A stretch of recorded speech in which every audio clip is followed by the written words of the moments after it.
अब आप ही बताओ कि मैं कौन सा पथ लूं, साकार लूं, निराकार लूं, निर्विचार लूं, पूर्णता को लूं, मैं कहाँ जाऊं, मैं किसे चुनूं? तब भगवान कहते हैं कि आप कुछ भी चुनो, कुछ भी चुनो, बट अपने को मेरे अंदर एकाग्र करो, एकाग्र करो, क्योंकि तुम मुझे निर्विचार से भी पालोगे और तुम मुझे पूर्णता से भी पालोगे। तुम पाओगे दोनों तरफ से पालोगे।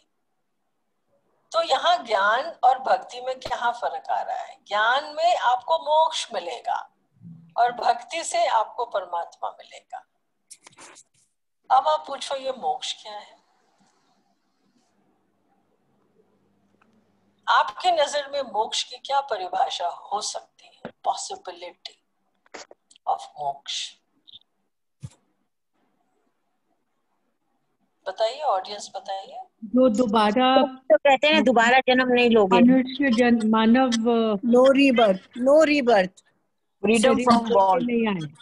Freedom from want, from desire. That is not moksha.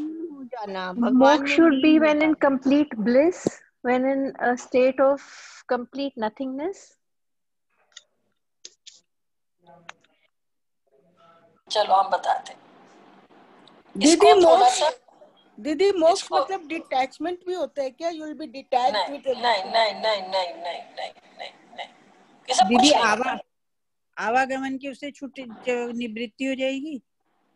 नहीं, एक बात बताओ, यहाँ थोड़ा सा हम साइंटिफिकली बात कर रहे हैं, लॉजिकली बात कर रहे हैं, ठीक है? हर चीज के पीछे जो भी हम लोगों की स्क्रिप्चर्स कहती है, शास्त्र कहता है, शास्त्र ऐसे ही बातें नहीं करता। ये बात जान के चलो, शास्त्र में अगर आप शास्त्र का एक एक वर्ड लोगे या एक एक दर्शन शास्त्र जब आप पढ़ेंगे हम लोग धीरे धीरे, अभी तो लंबी यात्रा है, ये तो शुरुआत हुई है, तो लंबी यात्रा है। पढ़ेंगे हम लोग, हर चीज को पढ़ेंगे, क्योंकि जितना स्वाध्याय करेंगे, जितना हम लोग इंफॉर्मेशन ग्रहण करेंगे, उतना आप देखोगे आपको इंफॉर्मेशन छोड़ने में उतनी आसानी होगी। Because a little learning is a dangerous thing. Remember that. So जैसे जैसे हम लोग लेते रहेंगे, तो इतना भर जाएंगे कि हम ऊब जाएंगे, और जब हम ऊब जाएंगे तो वो छूट जाएगा, और जब वो छूट जाएगा तब आपको ये महसूस होगा कि हमें तो कुछ आता ही नहीं, हमने तो कुछ सीखा ही नहीं। वो स्थिति हमें जानी है, वो स्थिति में हमें जाना है। तो ज्ञान मतलब मोक्ष। मोक्ष हमको सिर्फ ज्ञान से ही मिल सकता है, भक्ति से मोक्ष नहीं मिलता। क्यों ज्ञान से हमें मोक्ष मिलता है, उसको समझते हैं थोड़ा। देखो, आपने अभी बोला कि मोक्ष आवागमन से छुटकारा, जन्म मृत्यु के साइकिल से ऑफ, ठीक है? अब आप एक मैटर हो ना, आपके शरीर में एक ऊर्जा है ना, एक एनर्जी है ना। The matter is the body and the energy is the subtle part of your body, जो आपको ये एहसास दिलाता है कि मैं हूं। मैं कौन हूं, क्या हूं, कैसी हूं, उसको छोड़ दो, मैं हूं। ये होने का स्वभाव जो है, होने का जो आपको जो इंक्लिनेशन मिल रहा है होने का, वो आपको कौन दिलाता है? वो एनर्जी दिलाती है आपको। क्योंकि ये तो ग्रोस है, ये तो जानता नहीं है, ये तो खाली प्रकृति है जिसमें रजोगुण, तमोगुण एंड सत्वगुण, सत्व रज तम, ये तीनों का समन्वय आपका ये शरीर है जिसको हम प्रकृति कहते हैं, ठीक है? ग्रोस है, टोटली ग्रोस है। तो फिर एक बात बताओ, आप मोक्ष हो गया आपका, अब कहाँ गए आप इस ब्रह्मांड से बाहर तो जा नहीं सकते, तो मोक्ष होके आप गए कहाँ? Where is that matter gone? That matter cannot go anywhere but be here. So if you are here, then where are you? कहाँ हो तुम? कहाँ हो? इसीलिए मोक्ष मतलब, ध्यान से सुनना इस बात को, मोक्ष मतलब अज्ञानता का निवारण, बस। फिर आप अपनी इच्छा से आओगे और जाओगे जैसा आपकी इच्छा हो, क्योंकि आपको आपके आनंद के स्वरूप का चिंतन, मनन, श्रवण सब कुछ हो गया। आपको ये अनुभूति नहीं, आपको ये ज्ञान हो गया कि आप ये नहीं हो। क्या नहीं हो? ये शरीर आप नहीं हो। तो आप क्या हो? आप शुद्ध चैतन्य हो, शुद्ध आनंद का चैतन्य हो। जिस दिन ये ज्ञान हो गया उस दिन मोक्ष हो गया आपका। मोक्ष का इस शरीर से कोई लेना देना नहीं है। मोक्ष का सब कुछ आपके अंदर का है, आपकी अज्ञानता से कनेक्टेड है, आपके इग्नोरेंस से कनेक्टेड है। Ignorance of what? That we start thinking this is reality. We start thinking that this is what I am. No, this is not what I am. I am something else. What is that something else? We can't look for it. उसे हमें खोजना नहीं है, क्योंकि वो खोजने की चीज नहीं है। वो जो लेयर्स हमारे एक के ऊपर एक के ऊपर एक पे जो लेयर्स पड़ी हुई है ना, उन लेयर्स को हटाने की चीज है। इतनी परतें लगाई हुई हैं हमारे शरीर के ऊपर, उसे हटाना है, वो कर्म करना है। तो भगवान कहते हैं, नहीं सॉरी, मोक्ष क्या हुआ फिर? तो ज्ञान से आपको मोक्ष मिलेगा, और आपको ज्ञान से ही मोक्ष मिलेगा, भक्ति से नहीं मिलेगा मोक्ष। क्योंकि भक्ति तो हृदय की बातें हैं, हृदय में कोई विचार नहीं होता, लॉजिक नहीं है, कुछ भी नहीं है। तो भक्ति से आपको परमात्मा मिलेगा, क्योंकि वो तो प्रेम का भूखा है। प्रेम से आपको वो मिलेगा, जो भी आपका रूप आपने धारण कर रखा है अपने दिमाग में, वो मिलेगा आपको। मोक्ष नहीं। मोक्ष दीदी दोबारा समझाइए, मोक्ष क्या है? दीदी प्रेम से क्या मिलेगा? एक मिनट, प्रेम से नहीं, मोक्ष क्या है दोबारा समझाइए। मोक्ष इज आनंद स्वरूप का चैतन्य, अपनी शुद्ध आनंद का चैतन्य हो गया। आप जो शुद्ध चैतन्य हो, आप जो आनंद स्वरूप हो, उसकी जो पहचान जिस दिन आपको हो गई, आपने किया नहीं है, करा नहीं है, क्योंकि ये करने की चीज नहीं है, ये कर्म नहीं है। कर्म कहाँ है? कर्म है उस अज्ञानता के लेयर्स को हटाने का। साधना, प्रेम, ज्ञान, इंफॉर्मेशन, वो सारी चीजें आपको ये बार बार एहसास दिलाएगी कि आप ये नहीं हो, आप कुछ और हो, आप आनंद चैतन्य हो, बस। तो जिस दिन ये ज्ञान हो जाएगा उस दिन आपका मोक्ष हो गया, क्योंकि फिर आप इस शरीर में नहीं हो। You are not in this body anymore. You have understood that this body is going and it will go.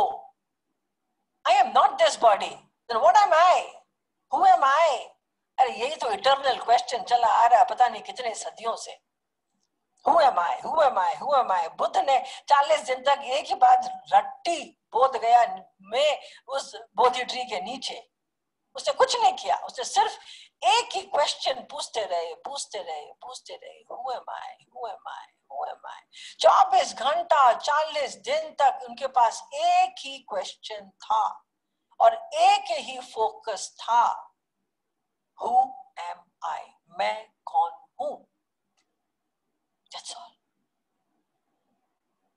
And then उनको जब 40वें दिन जब ज्ञान हुआ मैं कौन हूं, तो उनको मालूम पड़ गया मैं तो शुद्ध चैतन्य हूं, मैं कुछ और हूं ही नहीं। बस वही उनका मोक्ष हो गया। मोक्ष मतलब इस शरीर के अज्ञान, इस भ्रम से निकलना कि मैं जो हूं उसे मैं मानू ना कि मैं वो हूं। उस रियलिटी से आपको अलग हटना, क्योंकि वो रियलिटी नहीं है, तो नश्वर है, टेम्पररी है, इम्परमानेंट है। समझे आप? सो ज्ञान से आपको मोक्ष मिलेगा। और ज्ञान कहां से आएगा? ज्ञान आएगा फिलॉसफी पढ़ने से। भगवत गीता पढ़ो, विवेक चूड़ामणि पढ़ो, सांख्य फिलॉसफी पढ़ो, देन पातंजलि पढ़ो। ये सब जब हम लोग पढ़ेंगे ना एक एक स्क्रिप्चर, तब महसूस होगा। क्योंकि ये जो डंडे पड़ेंगे ना बार बार बार बार बार बार एक ही थॉट के, I am not the body, I am not the body, I am not the body, I am not the body. जब ये बार बार एफर्मेशन आएगा तब क्या होगा? फिर वही भाव में आप फोकस करने लगोगे और वही भाव आपके हर कर्म में, हर एक्शन में, हर थॉट में आपके सामने आ जाएगा। फिर आप साक्षी भाव में जाओगे। साक्षी भाव में जाने के बाद आपको मालूम पड़ेगा कि आप कौन हो, तब मोक्ष की बातें आएंगी। इसलिए ज्ञान की एक सीढ़ी है, ज्ञान एक सीढ़ी है, उस सीढ़ी से आपको ऊपर चढ़ना है। तो पथ दोनों है आपके पास। एक में शून्यता है जिसमें सब कुछ आपको ड्रॉप करना है, जैसे कल बात हो रही थी, और एक में पूर्णता है जहां पे आपको सब कुछ भरना है। लेकिन आप नहीं भर रहे हो, आप अपने को नहीं भर रहे हो, परमात्मा अपने को आपके अंदर भर रहा है। तभी तो परमात्मा की बात हो रही है ना कि परमात्मा मिलेगा आपको। तो जब अर्जुन पूछते हैं कि मैं कहाँ जाऊं, किसे ढूंढूं, तो बोलते हैं कि तू निर्विचार हो जा, तू शून्य हो जा, चॉइस तेरी है, लेकिन एकाग्रता रख, मुझ में पूरी तरह से डूब कर, मुझ में पूरी तरह से डूब के अपने को खो दे। ये कहते हैं कृष्ण अर्जुन से। सिर्फ अर्जुन से नहीं कह रहे, हम लोगों से भी कह रहे हैं। He is not discarding us, he is also included us. He has included the entire humanity into this. एकाग्रता, फोकसिंग, हर सांस में, हर विचार में, हर कर्म में, हर शब्द में।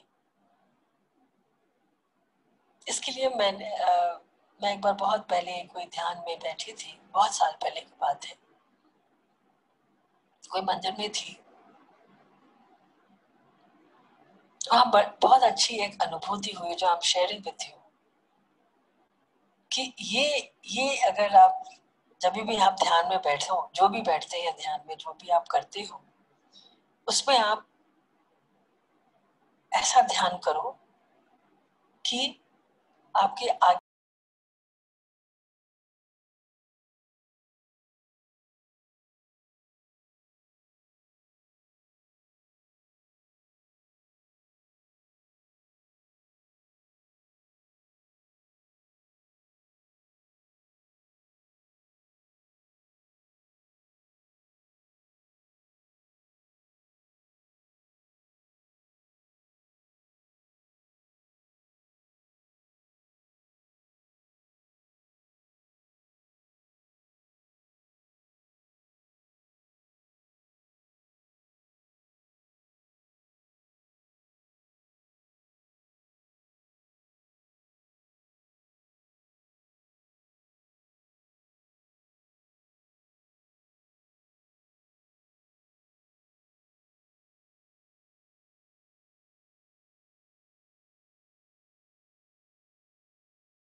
प्लस पूर्ण, he has both, दोनों ही है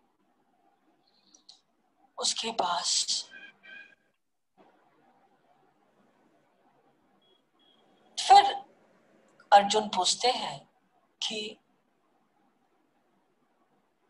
अगर मैं साकार को मानता हूं तो उसमें तो बेशक अहंकार न आए, बट अगर मैं निराकार को मानता हूं तो वहां भी तो अहंकार आएगा। दोनों में अहंकार में भी लिटिल डिग्री का फर्क है, लेकिन आएगा, क्योंकि मैं तुम्हें पूज रहा हूं। तो उसको कैसे हम निवारण करें? तब कृष्ण कहते हैं कि अहंकार तो सबसे बड़ा घाव है, अहंकार सबसे बड़ा घाव है। तो निरहंकार कैसे होना? निरहंकार कैसे होना? निरअहंकार कैसे होना? निरहंकार आपकी समझ में आप कैसे हो सकते हो, बताइए। निरंकार आप कैसे हो सकते हो? क्या तरीका है निरंकार होने का? सब कुछ कृष्ण को अर्पण कर दिया तो उनका अहंकार कहाँ रहा? अपने सब कर्म अपना सब कुछ उनको अर्पण कर दिया तो अपने पास तो कुछ रहा ही नहीं। किया तब ना। हाँ, वो करना पड़ेगा ना, सब कुछ अपने काम भी अर्पण कर दो, अपने सब कुछ अर्पण कर दो। कोई कर्म भी करो तो तुझको अर्पण। मैं कर रही हूँ ये भावना हटा दो, ये डिटैचमेंट, मतलब अपने आप को परमात्मा के भाव से भर लो, ठीक है, ठीक है ना। अपने आप को परमात्मा के भावों से भर लो। कर्तापन आप हटा दो दीदी, कर्तापन हटा दो। हाँ, ठीक है, ठीक है, ठीक है। निरंकार का अर्थ मतलब ये हुआ, इसको आप लिख लो, ये बड़ी अच्छी परिभाषा है निरंकार होने की। निरंकार का अर्थ है परमात्मा की आंखों में मैं जैसा हूं मैं वैसा ही हूं, आनंद हूं, मैं किसी से कोई तुलना नहीं करता हूं। ये है निरंकार का मतलब, अर्थ। परमात्मा की आंखों में मैं जैसा हूं मैं सिर्फ आनंद हूं और मैं किसी से कोई तुलना नहीं करता हूं। ये है निरंकार का मतलब, निरंकार का अर्थ। इसको कौन एक्सप्लेन करेगा? क्या समझ में आया आपको इस लाइन से?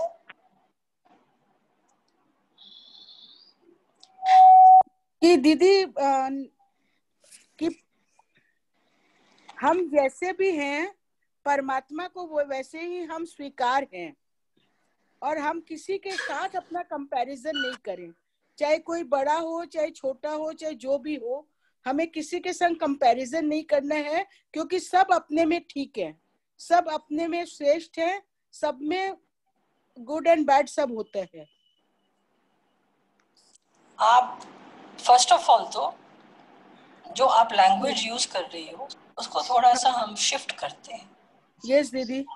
ठीक है, हम जैसे भी हैं ना, आप जैसे भी नहीं हो, आप सिर्फ आनंद हो बस, और परमात्मा आपको सिर्फ आनंद स्वरूप में ही देख रहा है और देखेगा। ठीक है। यस। सेकंड, आप किसी से भी तुलना नहीं करती हो। किसकी? अपनी। क्यों? क्योंकि आप तुलना करती ही हो अपने अहंकार को हवा देने के लिए। ठीक है।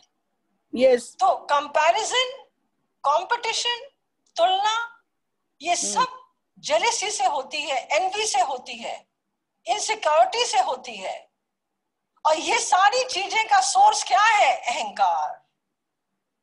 तो अहंकार सबसे बड़ा घाव है। प्रकृति, प्रकृति क्या है? प्रकृति शरीर है। शरीर प्रकृति है जिसमें तीनों गुण आते हैं। कौन से गुण आते हैं? सत रजतम। सत में आप जब, जैसे कल बताया कि जब आप सुखी होते हो तो सतोगुण में आपका संचार होता है, जब आप दुखी होते हो तो रजोगुण आ जाता है, और जब आपके अहंकार आता है तब आप तमोगुण में आ जाते हो।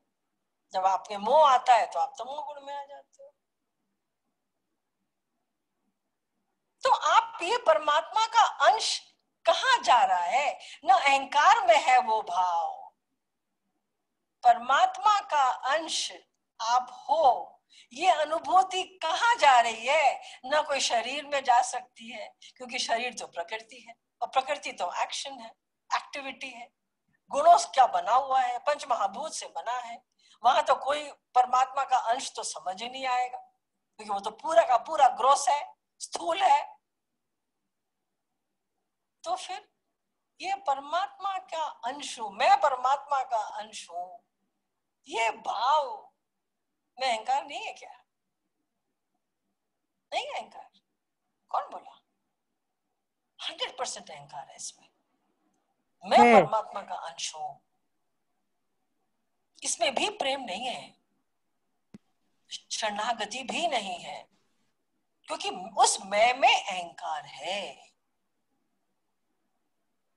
तो ये जो अनुभूति है, ये शरीर और मन बुद्धि चित्त अहंकार से नहीं हो सकती कि मैं परमात्मा का अंश हूं। This is the self realisation,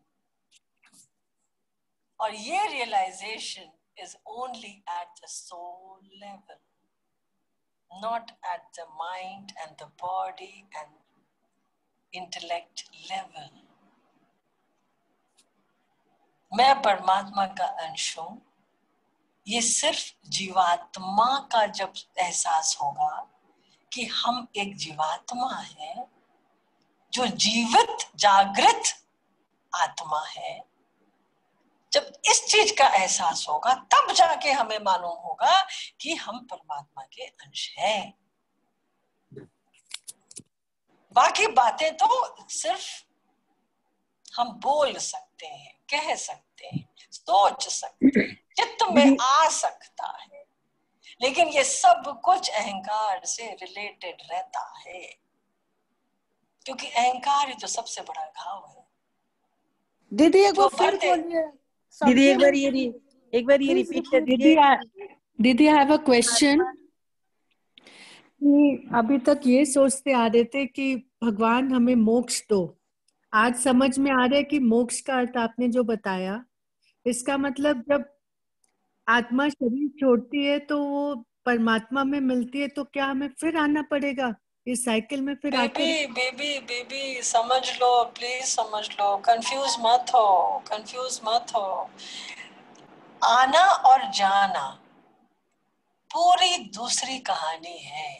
आना और जाना शरीर का खेल है, वो कर्मों का खेल है, उससे परमात्मा का कोई लेना देना नहीं है। और जब आप शरीर छोड़ते हो तो आप परमात्मा में मिल गए, ये कौन बोला? आप सेल्फ रियलाइज सोल हो गए क्या? तभी भी परमात्मा में नहीं मिलते आप की अज्ञानता खत्म हो जाती है, और अज्ञानता का खत्म होना मीन्स आप सूक्ष्म में चले गए, कारण में चले गए, नॉट इवन सूक्ष्म में। और आप जब आप कारण में चले गए तो आप ऑटोमेटिकली आपका ये शरीर का बोध ही खत्म हो गया। तो जब शरीर का बोध खत्म हो गया तो फिर आप क्यों आओगे इस दुनिया में अगेन? आप इस दुनिया में आ रहे हो अपने कर्मों का लेखा जोखा कंप्लीट करने के लिए,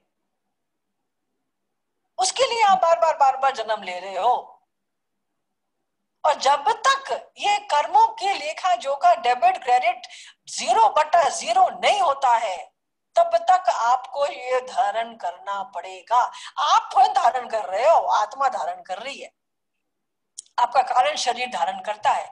एनीवे ये जो बातें हैं ना, ये आपके आएगी 18वें अध्याय में, तब सारा क्लियर हो जाएगा। ठीक है, 18वां अध्याय is the essence of the whole Bhagavad Gita.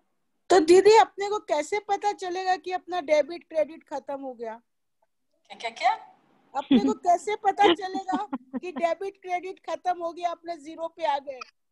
Zero पे नहीं आए अभी, तुम मत चिंता करो, मत आए, हम बता देंगे अच्छे तुमको। कर्म करो, अच्छे कर्म करते जाओ, अभी तो नहीं आए, हमको अच्छे पता है। कर्म करो। God will हम बता God will देंगे, not हम tell बता you till the देंगे। last. तुम्हें खुद को मालूम पड़ जाएगा कि मैं अब जिस दिन तुम ओके चलो अनुभव वन हिंट हियर कि जिस दिन तुम 24 घंटा, ठीक है, 24 घंटा तुम अपने ब्लिस में रहो, मुस्कुराते रहो, आनंद में रहो, तुम्हें कोई चीज से इफेक्ट नहीं होना, चाहे तुम्हें बुखार हो, चाहे तुम्हें सर्दी हो, चाहे तुम्हें खांसी हो, डोंट वरी, अरे मुझे कोविड तो नहीं हो गया, तो भी आपने चिंता कर ली। आप एक खाना आपको पसंद नहीं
तो भागना नहीं है हमको संसार छोड़ के, हमें जागना है। क्योंकि जो जागेगा वो पाएगा, जो सोएगा वो खोएगा। वाह क्या बात आई है। जो जागेगा वो पाएगा, जो खोएगा वो सोएगा। तो जो सोएगा वो खोएगा। जागृत। तो ये सब ज्ञान पाने के लिए या भक्ति पाने के लिए या भक्ति में जाने के लिए आपको संसार गृहस्थी छोड़ने की कोई जरूरत नहीं है, कोई जरूरत नहीं है। बहुत सारे ऐसे ऐसे पंथ हैं जो कहता है कि गृहस्थ तो सबसे बड़ा पाप है। जो गृहस्थ है वो सबसे बड़ा महापापी है। गृहस्थ छोड़ो, संसार को त्यागो ना, बिल्कुल नहीं, बिल्कुल भी नहीं। क्यों ऐसा? गृहस्थ सबसे बड़ा तपोवन है। तपोवन, तपस्या का वन है सबसे बड़ा। रिस्पॉन्सिबिलिटी से भाग रहे हो ना फिर। गृहस्थी में सबसे बड़ा तपोवन है। एक बात बताओ, एक बात बताओ, आप गृहस्थ छोड़ के आप जाओगे कहाँ? ये इसी संसार में तो जाओगे। तो फिर जब वह भी संसार है, संसार में भी वही है, संसार भी वही है, संसार में भी वही है एंड संसार भी वही है, तो आप छोड़ के कहाँ जा रहे हो? किसे छोड़ के जा रहे हो? वैराग्य मतलब कोई संसार को छोड़ना नहीं है।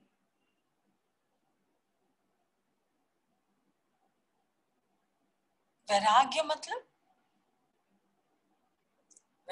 मतलब संसार को छोड़ना नहीं है, संसार को स्वीकारते हुए उसे जीना है।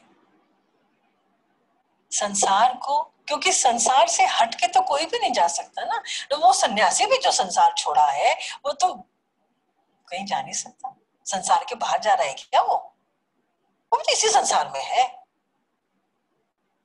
उसने पथ अपना अलग कर लिया बस किया। और पथ क्या चीज का अलग किया? मुझे शादी नहीं करनी, मुझे बच्चे नहीं करने, मुझे धन नहीं कमाना, मेरे को सिर्फ राम नाम संकीर्तन करना है। चलो ठीक है, करो। बट रह तो इसी संसार में रहा है वो भी। तो फिर वैराग्य क्या चीज का है? वैराग्य तो सिर्फ अहंकार को छोड़ने का है बस, और तो कुछ वैराग्य है नहीं। शरीर के बोध नहीं होना चाहिए, उस चीज का वैराग्य है। मैं शरीर नहीं हूं, बस इसी चीज का तो वैराग्य है। इससे संसार का कोई लेना देना नहीं है। By the way, that's what I think. I don't know, I may be wrong or right, but this is what I think. कि संसार को छोड़ना नहीं है, संसार में रहते हुए आपको अपना जीवन निरहंकारी रूप में निरहंकार होके। अजी आप निरहंकार की क्या बात करते हो? जब कोई आपको रोज नमस्कार कर रहा था, सपोज आपको रोज कोई नमस्कार कर रहा था और सडनली उसने नमस्कार करना बंद कर दिया, क्या होगा? एक प्रश्न भी अगर आपके अंदर उठ गया ना, अरे वो तो रोज नमस्कार करता था, आज क्या हो गया उसको? ये आवाज कहाँ से आई? ये आवाज कौन बोल रहा है? आपके अंदर अहम, आपका अहम। उसमें भी हम लोग, आप इफेक्ट नहीं हुए, चलो मान लिया, ठीक है, आप इफेक्ट नहीं हुए, लेकिन आपके मन में ये प्रश्न भी अगर आ गया ना तो भी गलत है। मतलब can you imagine the level of awareness? Can you imagine the level? हम लोग को कहां तक, कितने सूक्ष्म पॉइंट पे हमें अपने आप को पकड़ना है, अपने आप को हमें मॉनिटर करना है, अपने आप को हमें चेक करना है। दीदी बहुत लंबी जर्नी है। Yes yes. अभी तो मन विचलित हो शुरुआत जाता है। है, मन में छटपट हो जाती है। कोई अगर नहीं किया नहीं किया तो मन एक बार तो बेटा अगर विचलित हो जाता है। जर्नी नहीं होती पेशेंस, तो पेशेंस। आप ये बार बार जन्म अभी क्यों तो जरा लोगे? दीदी हम लेकिन अपने शुगर नर्व्स तो को करो, पकड़ेंगे। इस हम बात का शुगर तो करो, इस बात का शुक्र तो करो कि आप समझे तो कि आपकी जर्नी बड़ी लंबी है। At least you have this insight कि हमें बहुत दूर जाना है। कभी भी पीछे मुड़ के मत देखो मैं कितना चल के आई हूँ, हमेशा ये देखो मुझे आगे कितना जाना है।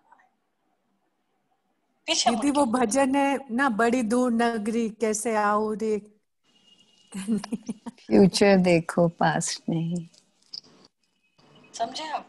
आगे देखो, आगे चलना है, हमें पीछे देखना ही नहीं है। कल चला गया।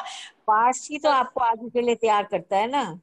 पास्ट को 6 करके तारीख तो आप आगे सीखते हो। नहीं, आज है ना 6 तारीख, 5 तारीख अक्टूबर 2020 is never going to come back again in anybody's lifetime. It is never going to come back again. So it's gone, right? It's gone. It's over. So उसके बारे में सोचना क्यों? मुड़ मुड़ के न देख न, हाँ, that's a nice song. कौन गा सकता है? कोई गाओ। आएगी नहीं, पर उससे सीखकर आगे बढ़ना है ना, कि जो उस समय गलती हुई उससे सीखकर आगे बढ़ो। क्या सीखोगे यार? होना नंदिता था, का है, नंदिता बहुत गाओ। कुछ सिखाते हैं दुनिया, बहुत सिखाती है। Where is Nandita? नंदिता सिंह। कुछ दीदी अभी भी जरा सा कुछ होता है तो मन विचलित हो जाता है। यस, होगा होगा। यही सब तो मॉनिटर करना है जी कि आपको क्यों हो रहा है। देखो ना, अपने अंतःकरण में जाओ ना, देखो, चेक करो उसको। दीदी I want to say something. 1-2 दिन पहले जस्ट एक ऐसा कोई बात हुआ, मतलब एंड रिएक्टेड जबरदस्ती का। बाद में तो रियली रियलाइज कि व्हाई डिड आई रिएक्ट, क्या रीजन था। Went to the core, then just found out कि this is the reason, but I realized immediately कि why did I react so much phone में। मतलब but I could realize कि हमको इतना react करने का कोई मतलब नहीं। तो छोड़ो ना, अच्छा जो उसको करना है वो करें, जो मेरे को करना हम करें। हुआ एक बार, परफेक्ट, रिएक्ट मत करो। हाँ, दैट्स ओके। दीदी मोह बहुत मुश्किल से छूटता है ना। कोई बात नहीं, take your time, take your time. एक दिन में बुद्ध नहीं बनना हमको, मजा नहीं आएगा। अरे इस प्रोसेस से निकल जाओ ना, बच्चों अपने का आप मोह इस कैसे प्रोसेस छोड़े में जाने दो। बच्चों का मोह कैसे छोड़े दीदी? हाँ, क्या बोल रहे हो? बच्चों का मोह कैसे छोड़े दीदी? अरे ठीक है, अगले जन्म में छोड़ देना, कोई बात नहीं। उनको अपने में रहने दो, उनको अपने में रहने दो, तुम अपने में रहो। वही बोलते हैं ना, सब कहते हैं जाओ एकांत में बैठो, ठीक है, सब एकांत में बैठो थोड़ी थोड़ी देर, अपने आप सब चीजें होती चली जाएंगी, आपका प्रोसेस शुरू हो जाएगा। एकांत में तो बैठना पड़ेगा। देखो क्या होता है, मैं बताती हूँ। एकांत में, एकांत सुनो, बहुत ध्यान से सुनना, बड़ी अच्छी बात है। एकांत हमें अच्छा क्यों नहीं लगता? एकांत हमें अच्छा क्यों नहीं लगता? क्योंकि हम जब पब्लिक में रहते हैं ना, हम जब पब्लिक में रहते हैं तो हम बड़े उलझे रहते हैं। क्यों? आज उसको खाना खिलाना है, आज उसको, अरे ये आ गया, अरे गाँव गाड़ी भेजो रे, अबे ये करो। संसार की बातों में कितने उलझे रहते हैं और हम बिकॉज उसमें इतने उलझे रहते हैं तो हमको लगता है हम बड़े सुलझे हुए हैं, ठीक है। और एकांत में कौन होता है? एकांत में हम सिर्फ मैं होती हूँ, सिर्फ मैं, और वो मैं इतनी बड़ी उलझन लाके दे देता है मेरे को, क्योंकि मैं क्या करूं मुझे समझ ही नहीं आता। मैं करूं क्या अकेले बैठ के? मैं क्या सोचूं, किससे लड़ूं, किससे गुस्सा हूं, किसे गालियां दूं? कोई है ही नहीं, सिर्फ मैं ही हूं। तो वो इतनी पढ़ो, कुछ भी कर लो, मेरे सामने कोई है ही नहीं, इसीलिए हम एकांत से डरते हैं, हमें पसंद नहीं एकांत। because we don't like to face ourselves. We don't like to see a mirror image of myself. तभी ओशो बड़ी अच्छी बात कहते थे कि जो इंसान एकांत रह के अपनी कंपनी एंजॉय कर सकता है वही सच्चा साधक है। अपनी एंजॉय करनी कंपनी सबसे बड़ा सेल्फ एस्टीम का सबसे बड़ा उदाहरण है कि मैं अपने से कितना प्रेम कर सकती हूं। जो एकांत को एंजॉय नहीं कर सकता वो साधना के लायक अभी नहीं बना है। बन जाएगा, जरूर बनेगा, ऐसी बात नहीं है। इसलिए टू टेस्ट योरसेल्फ आपके पास 3 मार्ग हैं, प्रेम, साधना, कर्म। ठीक है, आपके पास 3 मार्ग हैं। तो भगवान क्या कहते हैं, अगर तू एकाग्र नहीं हो सकता, तो पूर्ण नहीं हो सकता, तो शून्य भी नहीं हो सकता, चल ठीक है, कोई बात नहीं। एक काम तो कर सकता है, एक काम तो कर सकता है। तो अगर डूब जा मेरे अंदर और हर कर्म को, एक ही टेक्निक में तेरे को बता रहा हूं, मन को एकाग्र करके अपने हर कर्म को तो मुझ पे अर्पित कर दे, तो भी चलेगा, तो भी तू मुझ तक पहुंच जाएगा, तो भी तेरे अंदर भक्ति के फूल खिल पड़ेंगे, तो भी तुझे मोक्ष मिल जाएगा। क्या बोले, एक बड़ी अच्छी टेक्निक दी ना कि जो मेरे लिए बस तू कर्म करता चल, तू मन को एकाग्र भी नहीं कर सकता, तू मंत्र भी नहीं बोल सकता, तू एकाग्र भी नहीं हो सकता, तो एक काम कर, तू है ना सारे कर्मों को भक्ति पूर्वक करके एकाग्र होके तू मेरे पे अर्पण कर दे। जो कृष्ण करे सो ठीक, जो कृष्ण करे सो ठीक। श्री कृष्णम अर्पणम, श्री कृष्ण अर्पणम बोलते रहो ऐसे, हर कर्म में बोल दो श्री कृष्ण अर्पणम। ये भी अगर तू कर लेगा तो मुझे प्रिय हो जाएगा, मुझ तक पहुंच जाएगा। क्या सुंदर बात बोल दी, और कितना इजी बोल दिया, इट्स सो इजी। अवेयरनेस से चेकिंग तो करनी है हमको, जो कृष्ण करे सो ठीक। तो 3 पथ है अपने पास, प्रेम है, साधना है, कर्म है। अब आप ये बताओ कि आपको कौन सा पथ सूट करता है। सबसे आसान तो कर्म है दीदी, और प्रेम, करते साधना और कर्म में कौन सा पथ आपको सूट करता है। कर्म मतलब अपना डूअरशिप की बात नहीं हो रही है यहाँ, कर्म मतलब आप अर्पण कर रहे हो भगवान को, अपने सारे कर्म अर्पण कर रहे हो ना, अपने कर्म करते रहो, अर्पण हाँ, करते रहो। दिन भर जो कर्म करते हैं, जब अपने बोलते हैं ना, दिन भर जो कर्म करते हैं अच्छे या बुरे, वो भगवान के चरणों में अपना अर्पण कर देते हैं। सो सबसे इजी, हाँ हम कहते हैं इन तीनों में। ओके, आप चैट प्लीज ऑडियो बंद करो, आप चैट करो, उसमें आंसर्स लिखो। आपको तीनों में से कौन सा पथ सूट करता है आपको, प्रेम या साधना या कर्म? सोच के लिखो, ऐसे स्पॉन्टेनियसली मत बोलो, सोच के बोलो।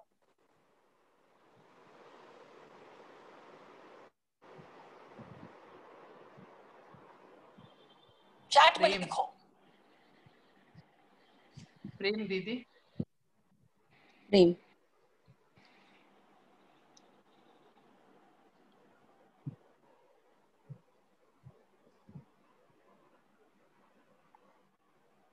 चलो, प्रेम, प्रेम, मैक्सिमम प्रेम, कर्म एंड प्रेम। ओके ओके, प्रेम, very good, very good. We are all women, तो प्रेम को ही अपनी साधना मान लो, वही साधना है आपके लिए। ठीक है, प्रेम करो, सबसे प्रेम करो, सबसे प्रेम से पेश आओ, बस प्रेम से सबसे बोलो, प्रेम की बातें सुनो। और कुछ नहीं तो एक काम किया करो, रोज सब तो घर पे बैठे हो ना, तो प्रेम भरे गीत सुना करो। यूट्यूब भरा पड़ा, मैं तो रोज करती हूँ, रोज सुनती हूँ, स्पेशली द ओल्ड सॉन्ग्स सुना करो। उससे बहुत इमोशन निकलता है बाहर, अच्छा लगता है, क्योंकि पुराने गानों में जो भाव है वो तो आज तो है नहीं, ठीक है। तो उसमें उसको सुना करो, तो आपके अंदर जो प्रेम का इमोशन जो मे बी सप्रेस्ड होगा किसी कोने के शरीर के किसी कोने में, वो निकलेगा बाहर। और ऐसे ऐसे गाने जो मे बी आप लोगों ने अपने हेयर डेज में गाए होंगे, ठीक है, जो अपने कोर्टशिप में गाए होंगे, वो जब आप गाने सुनोगे ना तो एक प्रेम की अनुभूति आपके अंदर आएगी, अच्छा लगेगा। सुना करो,